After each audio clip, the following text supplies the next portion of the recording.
Welcome back. Investigators on both sides of the country are working to understand Monday's mass shooting here in New York City. Authorities say the gunman had a history of mental health struggles and a grudge against the NFL. We're also learning more about the 4 victims killed in the rampage. You see images of them here. It includes a New York City police officer.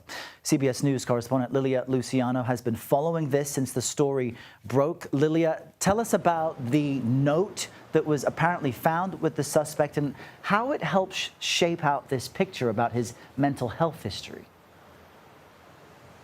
Well, the note had very clear statements, Errol, about his grievances with the NFL.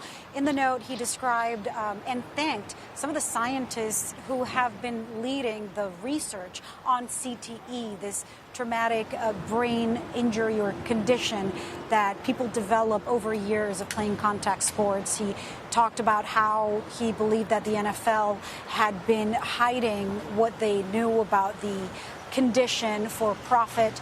At some point, he said that he wrote that he believed that he had CTE. Now, this is a condition that cannot be diagnosed on people who are alive. In the note, he asked for people to, for his brain to be studied after his death. And, not to be too specific, but we asked the medical examiner whether he would be evaluated or his brain would be studied or analyzed. They said yes, that is part of the standard procedure. I just wanted to point out that behind me we just saw somebody bringing a cross. He went and talked to police. Somebody yesterday asked me if people have been bringing flowers or anything to commemorate the lives lost here in this mass shooting on Monday. And just as right before we went live, this man brought the cross. He was just talking to police, so I gather that they gave him permission to stand there with that cross. We've also seen the shattered glass with the bullet hole that was brought out of the building earlier. And as you can see behind me, the flags are at half-staff for those victims. And Lilia, how are the victims being remembered? It wasn't just the NYPD officer, but other people in this building as well, just going about their day at work. That's right. Well, Officer Islam's funeral is taking place tomorrow starting at 10 a.m. There are some viewings, and then there's going to be a private funeral for the family. Of course, there was a vigil as well last night. He is being remembered as a hero.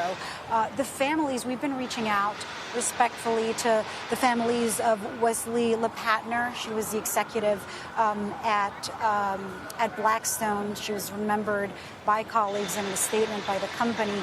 And of course, all of the lives are being honored by officials. Here is a little bit of what Mayor Eric Adams said about the victims, and specifically after speaking about Officer Islam.